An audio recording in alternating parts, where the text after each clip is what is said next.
Today, we're going to be discussing November 9th by Colleen Hoover. Beautiful book cover. Oh my gosh. Non-spoiler section of this video. There's not much I can say because this book has a lot of twists and turns and everything is a spoiler. So basically this is really all I can say because I totally went into this book knowing absolutely nothing other than the fact that my favorite booktuber, Pulling Bananas Books, or X-Teen May, she's amazing. Watch her. She's awesome. She said it was amazing, and I was like, okay, I gotta read it. All I can basically say in the non-spoiler section is that the main characters are Fallon and Ben, and it starts off, Fallon is decided to move to New York. She lives in LA, and a terrible accident has happened to her in the past, and this has made her decide to move to New York. And it's her last day, and the day is November 9th, and she meets Ben. And romance, just sparks fly, everything happens. Oh my god. And they agree to meet every year, once a year, on November 9th. Everything in the story connects back to this day. So that's literally all I can say for the non-spoiler section. I can't give you anything more of the plot because it's so confusing and twists and turns. And so I think it's a pretty long book, but it's so good. If you like romance in any way, shape, or form, if you like books in any way, shape, or form, then read this book. Okay, so that's all for the non-spoiler section. So, spoiler section, they meet one day a year, on November 9th, the day when Ben's mother died, the day when he caused the accident that Fallon then lost the rest of her career in, and the day when they meet, and the title of his book, that is the cover, is his book, and it's like the day that's like 2 weeks after his brother dies, and like everything happens on November 9th. Oh my god! Fallon's dad, can't remember his name. I hated him so much that I just completely blacked out all his name. And Ben's brother who dies, I can't remember his name either. I was kind of focused on Fallon and Ben and their amazing romance. I love romance novels, like love romance novels. And this novel was perfect. The romance, I mean, some of it was a little explicit and a little cheesy, but it was supposed to be because of Fallon's love of cheesy, horrible romance novels.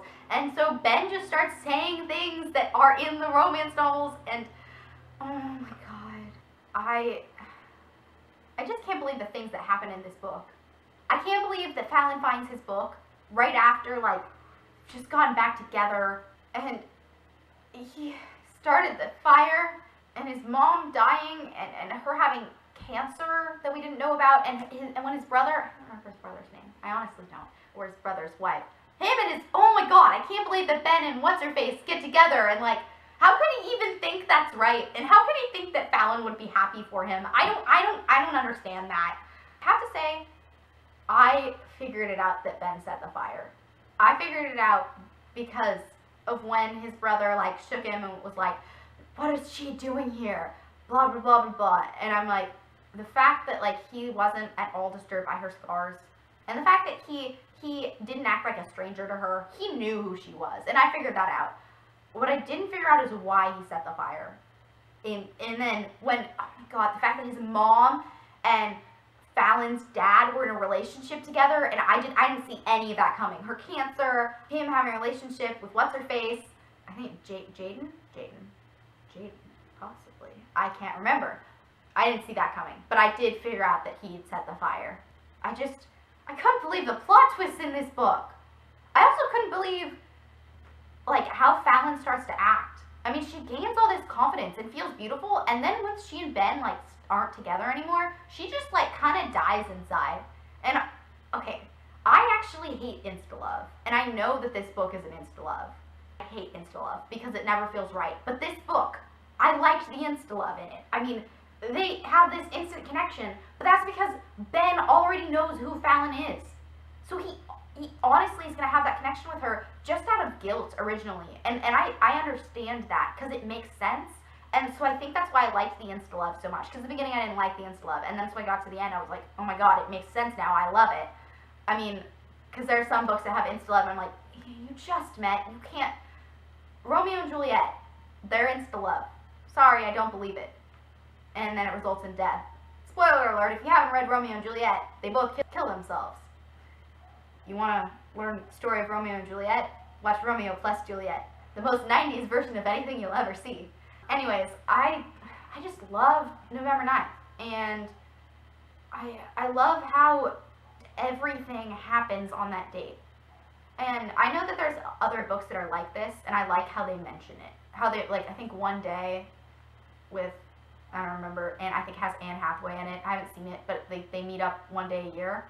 No, I love how they mention these things, that like there are other things that are like this, but this is completely different. We don't really get to see, I mean, Fallon moves back to LA. We don't see what happens to her acting career. We never get to see that. I mean, we hear a lot about Ben's book because it's so important, because it is November 9th. But we don't see Fallon's acting career. Oh, one thing I did hate was how Fallon says she doesn't think that Ben is gay because he didn't shave. It's like, that's okay. No, that is overused. Jeez, gay men cannot shave and have a horrible fashion sense. They can still be gay men, though. They're not defined by that. That bothered me. I was like, that's so overused. But that was like the only thing about the book that bothered me. I just really liked it. I mean, this was like, I was ranting to myself. I read this whole book in one day, and I think I don't know how long it is. I think it's probably around, it's got to be over 300 pages. Gosh, it was just, I was ranting all throughout dinner after I'd read it. My parents were like, Becca, no one cares. We haven't read this book. We don't care. So, I came to share it with you. That's all there is for today. Thank you so much for watching this video. Comment below what you thought if you read November 9. Just tell me what you think. Give me book recommendations, give me feedback. But try not to trash me, okay? I have a heart and I have feelings, and I don't want to hear you saying that you hate me or that my hair looks bad. Just whatever you do, don't insult my books, okay? I love them too much. Okay, that's all. Bye!